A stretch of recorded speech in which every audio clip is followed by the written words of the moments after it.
La CGA, c'est la Confédération Générale de l'Agriculture.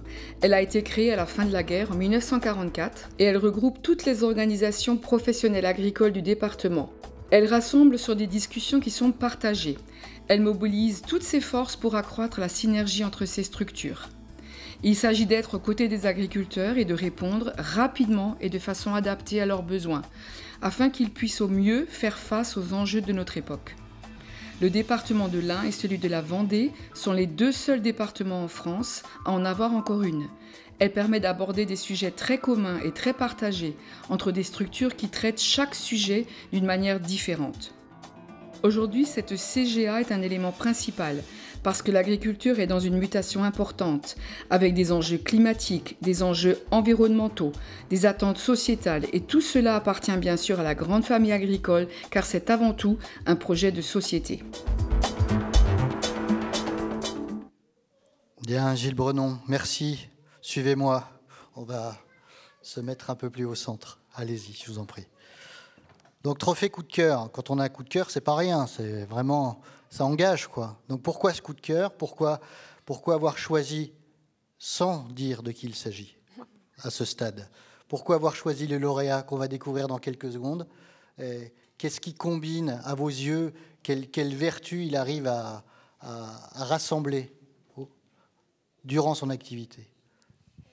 Un trophée coup de cœur. Alors, choisir, c'est pas toujours évident, surtout que la CGA, elle est faite d'une multitude d'OPA à l'intérieur et chacun a son point de vue ou son avis sur quelques sujets que ce soit. Et quand il faut faire un choix stratégique et proposer un trophée quelqu'un, on va chercher quelques infos, on va sur le terrain, on va voir des personnes. Et là, il s'est trouvé que on a rencontré il y a quelques mois quelqu'un, une exploitation, et il nous paraissait important de remettre en avant aussi la production et nos filières, parce qu'on peut toujours innover, chercher les choses que l'on souhaite, faire avancer les sujets quels qu'ils soient, mais il nous paraît important de remettre en avant la production, parce que c'est notre rôle premier, c'est de produire pour nourrir.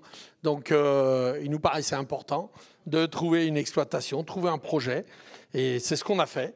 Et donc, on a voulu le mettre en avant. Alors, je brode autour, parce qu'il ne faut pas que je dise le nom et le pourquoi.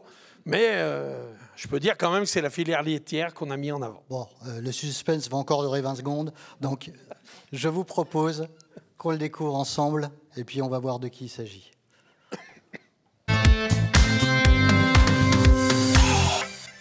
Et j'invite à nous rejoindre Pierre Barret sur scène.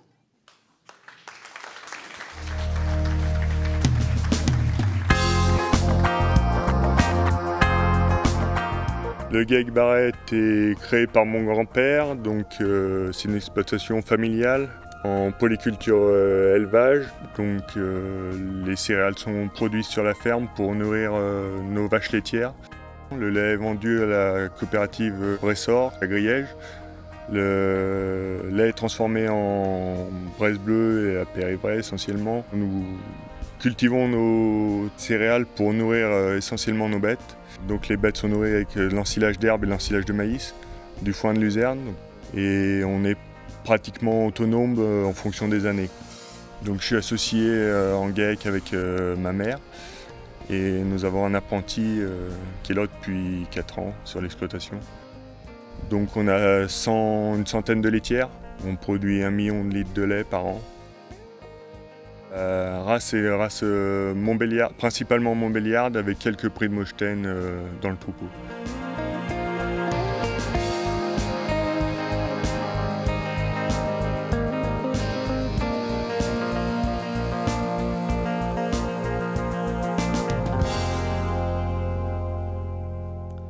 Bien, bienvenue Pierre.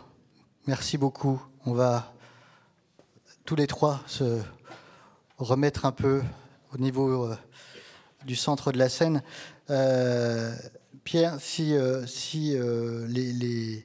Gilles Brenon et ses petits camarades vous ont choisi, c'est pour un dispositif précis que vous avez décidé de développer sur votre exploitation.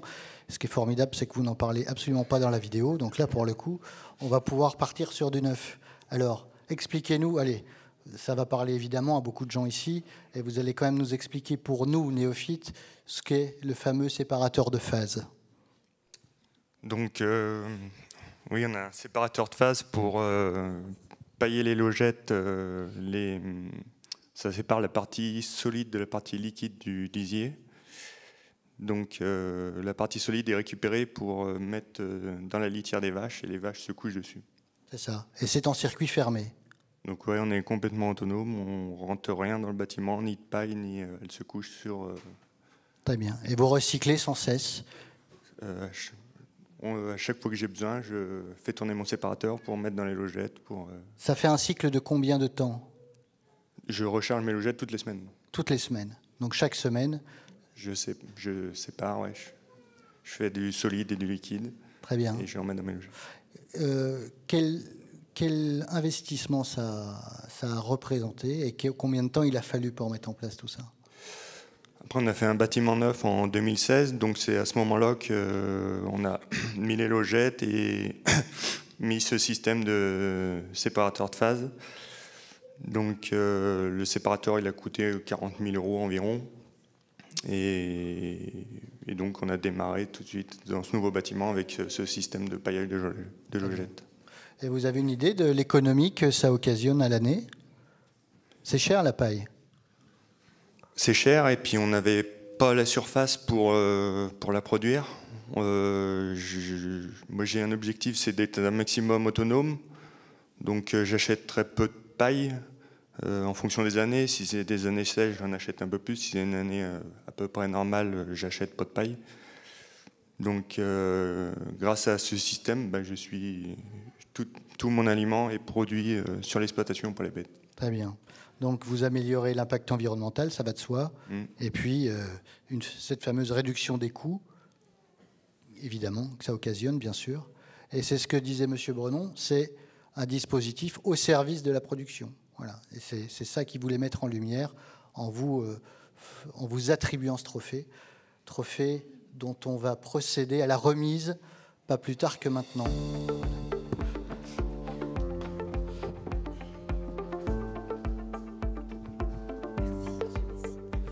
Merci à vous deux, en tout cas. On peut les applaudir.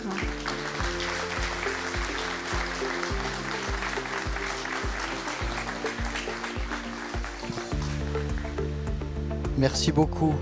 Allez vous faire prendre en photo par notre confrère Pierre-Yves.